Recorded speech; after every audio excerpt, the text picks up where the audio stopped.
To thee, the Lord has entrusted the souls of the redeemed to be led into heaven. Pray therefore the God of peace to crush Satan beneath our feet, that we may no longer retain man's captivity.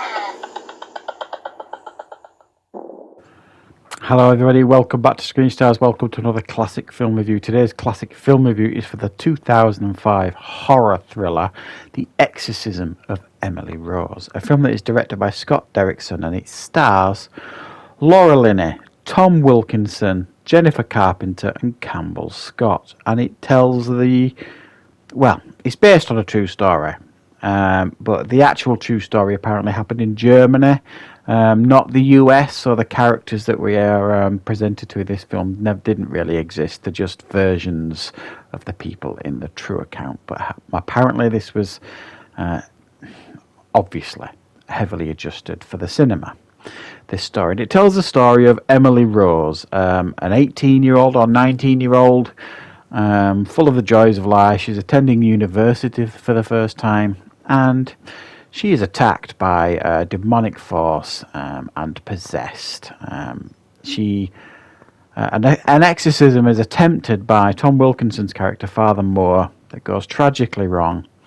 A court case ensues where the prosecutor tries to convict Father Moore for negligence, basically, and the defence tries to prove that it was demonic possession. Right. Now, there are a lot of demonic possession films out there. Of course there are. There have been ever since The Exorcist, for obvious reasons. Some of them are pretty good, some of them are middling, and some of them are pretty bad, as you expect from any kind of horror genre, really. I think this film is one of the best, if I'm being honest. And if I was ever to do a top 10, favourite exorcism films, this would definitely make the list. I think in many aspects it's remarkable, this film, in regards to what it presents. And the reason why I like this film so much is it gives a balanced approach to telling the story. It gives good evidence for the prosecution to suggest that she was medically ill. She had epilepsy and psychosis, basically, which resulted in her, hallucinating, etc., etc. And if she'd had basically just carried on taking her medication as prescribed by the medical experts for epilepsy, she would have been fine. But the defence argues that it was demonic possession, and they present compelling evidence also. So for those of you who are non-believers out there, you could quite easily lean onto the prosecution's case and think, yeah, it's that's sound evidence. But also you can completely believe the more spiritual explanation that's given, and it presents it in both ways. I mean, you see many of these events unfolding through the eyes of Jennifer Carpenter, who gives a remarkable performance. I mean, apparently her audition was so spectacular that she was hired on the spot. She's a very, very talented actress, Jennifer Carpenter, and unfortunately her star has never really risen to where I believe it should have got. Obviously she was great in this. She's done a few other things. She was in Dexter, obviously, but I think she was probably destined for greater things. It never really worked out, but remarkable performance, I think, by Jennifer Carpenter here. Very, very frightening and sinister and believable performance. As well as everybody else here in this film give really fantastic performances. Laura Linney is super reliable. She always has been. And she plays quite a relatable character here. She's got an interesting character arc in the sense of, she's quite a selfish lawyer at the beginning, I suppose. It's only got interest in progressing her career, and you see her change as the movie goes on. Tom Wilkinson gives a great performance as Father Moore, who's only interested in telling Emily's story. He's not interested in what happens to him. He wants her story to be told in the court of law. That's all he cares about, and you really get that.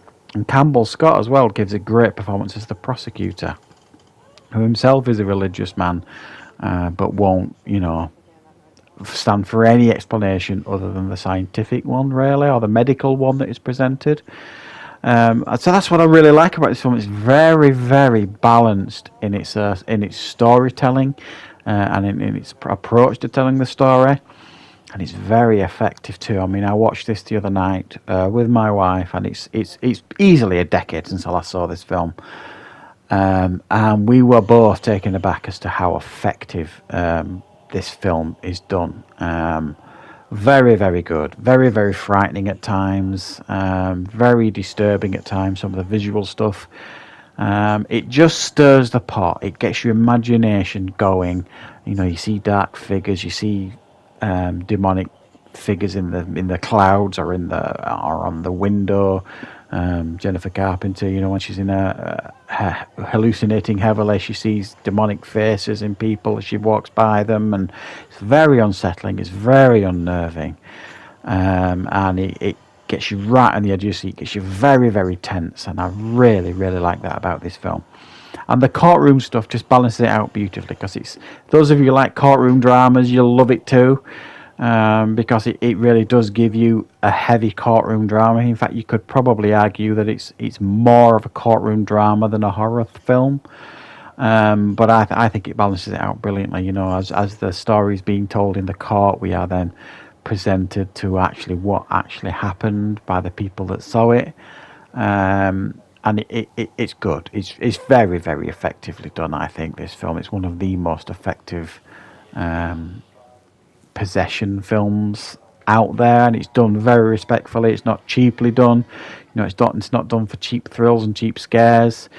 Every scare in this film is earned. Every scare in this film feels grounded in that sense. It feels like it belongs in the film, and it's propped up by some really fantastic performances. So from my perspective, a really wonderful horror film, definitely worth checking out if you've never seen it, and I'm going to give this one a very strong 8.5 out of 10. Let me know in the comments if you've seen this film. Did you enjoy it?